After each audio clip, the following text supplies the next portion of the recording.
1904년 7월 18일에 창간한 대한매일신보의 발행인은 아이러니하게도 한국인이 아닌 어니스트 토머스 베델이라는 영국인이었습니다. 지난 영상에서 소개해드린 바 있지만 조선의 비참한 현실을 알리고 싶어도 조선인이 발행한 신문은 죄다 검열을 받아야 했습니다. 외국인이 발행하는 신문은 검열을 받지 않아도 됐기 때문에 그가 앞장서 창간한 겁니다. 그가 발행한 대한매일신보는 외국에 사는 외국인들 입장에서 보자면 연일 톱뉴스를 보도했습니다. 을사늑약의 무효를 주장하는 사설을 게재하고 황무지 개간권의 부당함을 고발했고 국채보상운동을 보도해 범국민운동을 이끌었습니다. 이것이 일제의 눈에는 고가워 보일 리 없었기 때문에 영국과 가까웠던 일본은 지속적으로 베델의 행동을 멈춰달라고 영국 정부에 요청했죠. 물론 영국 정부도 일본과 관계를 악화시켜봐야 좋을 것이 없다는 판단하에 그를 재판에 회부했고 결국 상해까지 추방시키는 데는 성공했습니다. 물론 3주 뒤 더 강한 반일 감정으로 꼭꼭 채워 다시 돌아오기는 했지만 복귀 1년도 지나지 않아 심장병으로 사망해 서울 양화진 외국인 묘지에 안장됐습니다. 그는 한국의 독립과 언론 자유를 위해 싸운 공적을 인정받아 1968년 대한민국 정부는 그에게 건국훈장 대통령장을 추서하기도 했습니다. 그의 대한매일신보가 독립에 큰 힘이 됐다는 겁니다. 이처럼 신문이 가진 힘은 단순히 정보를 전달하는 것에서 그치지 않습니다. 지난 영상에서 일본의 우에무라 다카시를 다뤘었는데 우리 역사나 세계 역사를 돌아봐도 기사 하나가 역사적 변화를 가져온 사례는 많습니다. 인류 역사상 최초의 신문은 1609년 독일에서 발행된 라이프치거 자이퉁으로 알려져 있습니다. 연산군과 더불어 조선시대 최악의 폭군으로 기억되는 광해군이 갓 즉위했을 때 저 멀리 독일에서는 벌써 신문이라는 것을 발행했던 겁니다. 그런데 독일의 라이프치거 자이퉁이 세계 최초라고 인정받는 것은 그 실물이 남아있기 때문입니다.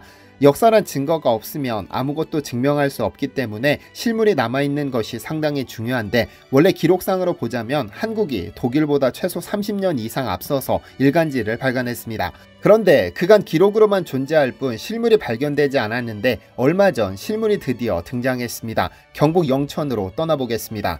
안녕하세요, 디스멘털입니다. 조선시대에 군으로 끝나는 왕이 2명이 있는데 한 명이 광해군, 다른 한 명은 연산군입니다. 수많은 사람을 죽이고 사냥과 사치를 즐겼죠. 그중 광해군은 원래 왕이 될 수 없는 위치였습니다. 왜냐하면 아버지 선조의 둘째 부인, 즉 첩의 아들이었기 때문이죠. 하지만 어릴 적부터 머리가 비상하고 영민했던 그는 아이러니하게도 임진왜란 덕분에 세자가 됐습니다. 임금이었던 선조는 전쟁이 발발하자 급히 몸을 피신했고 이를 알게 된 백성들이 경복궁에 불을 지르자 이를 수습하라며 그를 급히 세자로 책봉했습니다. 자신 대신 총알바지로 내보낸 겁니다. 다행히 광해군은 영민한 덕분에 전쟁을 진두지휘하고 민심을 수습해 임진왜란의 영웅이 됐는데 이를 시기한 선조가 광해군을 시기하면서 그의 세자 자리는 위태로워집니다. 결과적으로 선조가 죽음으로써 광해군이 왕의 자리에 오르기는 했지만 일부 역사학자들은 선조에게 속 좁은 임금이라는 평가를 내리기도 합니다. 그런데 이렇게 속 좁은 선조가 불같이 경노한 적이 있습니다. 1577년 11월 28일자 기록을 보면 알 수 있습니다. 1577년 11월 28일자 선조실록에는 내가 우연히 조보를 보건대 이를 인출한 이들을 끝까지 추문하여 죄를 다스려야 한다고 기록되어 있습니다. 도대체 무슨 일이 있었길래 조보라는 것을 만들어 팔았던 이들에게 유배까지 내린 것일까요? 아주 짧은 기간이지만 조선시대에는 지금처럼 민간에서 신문을 만들어 팔았었습니다. 원래 조선시대 중앙정부 기구로 왕명을 전달하는 역할을 맡았던 승정원이 주요 소식들을 필사해 중앙기관들에게 배포했었는데 이를 조보라고 합니다. 이 신문에는 전날 있었던 일 중 기록할 만한 일들, 가령 정부의 인사이동, 주요한 정책의 시행, 과거 시행과 관련된 사항 및 합격자 명단, 임금에게 올라온 상소문, 상소문에 대한 답변 등이 실렸고 이상 자연현상 등도 함께 기록했습니다. 그러니까 조보는 지금으로 보자면 조간신문 또는 관보였던 겁니다. 승정원이 조보를 만들면 관청을 포함해 퇴임한 고위 관직자, 지방절도사 등에게까지 전달됐는데 한양의 경우는 당일에 받아볼 수 있었지만 조선시대의 교통이 발달하지 않았기 때문에 5일치 조보를 묶어서 받아봐야 했죠. 그런데 여기에서 문제가 발생합니다. 자신들이 고위 간직자나 중앙관청 수장이 아니라면 이 조보를 받아볼 수가 없었는데 문제는 이 조보에 과거 시험과 관련된 내용 등이 실렸다는 점입니다. 그래서 양반들도 구독료를 지불하더라도 기꺼이 조보를 받아보고 싶어 했는데 이러한 필요에 의해 조보를 필사한 민간신문이 만들어졌습니다. 조보를 받아다가 민간에서 활자로 새겨 팔았던 이들을 기인이라고 불렀죠. 그런데 고작 3개월밖에 존재하지 못했습니다. 선조가 이를 알아버렸으니까요. 1577년 11월 28일 선조는 비만기를 내립니다. 비만기란 주요 업무 지시나 명령을 내릴 때 특별히 국왕의 심기를 그대로 담아내리는 문서입니다. 요즘 말로 조금 바꿔보자면 과인이 우연히 조보를 보았다. 경악스럽다. 누가 조보를 인쇄하라고 했느냐. 어째서 임금에게 보고도 하지 않고 멋대로 만들었느냐. 이것은 사사로이 사국을 만든 것과 다름없다. 만약 국가 기밀이 다른 나라에 흘러들어간다면 어찌 되겠는가라며 불같이 화를 냈죠. 결국 진상 파악이 시작됐고 이듬해 1월 15일 조보를 인쇄하고 구독료를 받고 판매한 기인 30여 명은 유배됐고 활자는 전부 몰수됐습니다. 그런데 당시 이를 보고 통렬하게 꾸짖은 이가 있었는데 율곡이입니다. 그는 민간조보의 인쇄는 의정부와 사헌부가 허락했는데 왜 책임자들은 책임지지 않고 애꿎은 백성들만 형벌을 받느냐며 의정부와 사헌부 관리들에게 겁도 많고 의리도 지키지 않는 자들이라고 비꼬았죠. 어쨌든 이러한 기록으로 볼 때 우리나라에서는 이미 1577년 8월에 그러니까 세계 최초 일간지라는 독일의 라이프치거 자이퉁보다 30년 앞서 먼저 등장했습니다. 하지만 조보, 정확히는 민간조보가 세계 최초로 인정받지 못한 것은 그 실물 증거가 없었기 때문입니다.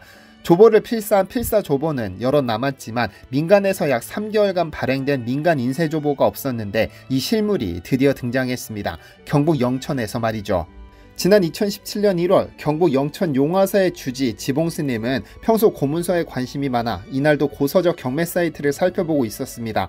이날 사이트에는 송나라 때 성리학설을 집대성한 성리대전이라는 책이 올라왔는데 스님은 정작 책보다 그 책을 싸고 있는 표지가 눈에 띄었습니다. 이미 낡을 대로 낡아서 떨어져 나가 다른 종이를 붙여 새 표지를 만들었는데 이 종이에 쓰인 글이 심상치 않았죠. 출품자가 붙인 설명을 보니 조보라고 적혀 있었던 겁니다.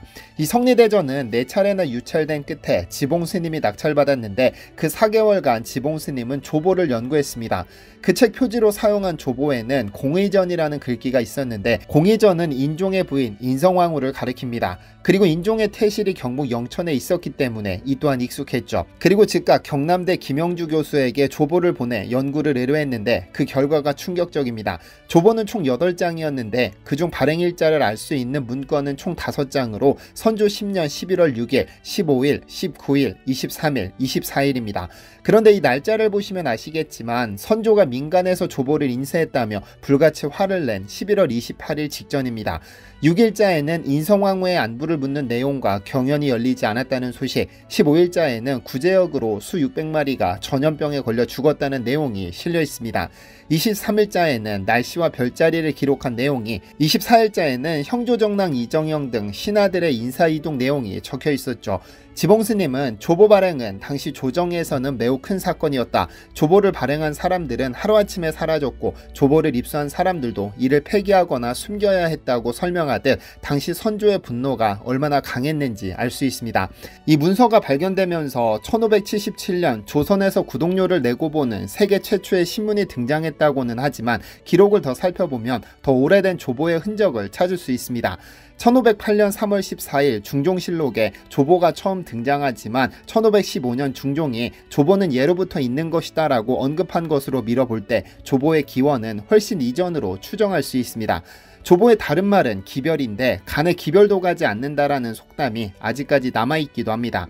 시간이 흐르고 다양한 미디어가 등장하면서 신문에 대한 가치 역시 변화하고 있습니다. 하지만 아직도 아마 어쩌면 영원히 신문을 읽는 사람이 사라지지는 않을 겁니다.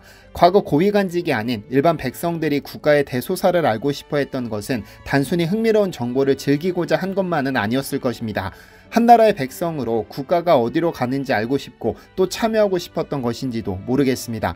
어쩌면 이런 이들이 있어 지금의 한국이 있는 것이 아닐까 생각해 봅니다. 시청해주셔서 감사합니다. 디시멘터리에서는 여러분의 제보를 기다립니다. 제 채널에서 다뤘으면 좋겠는 뉴스 또는 널리 알려졌으면 하는 영상은 디시멘터리 네이버.com으로 보내주시면 소중히 제작하겠습니다. 시청해주셔서 감사합니다.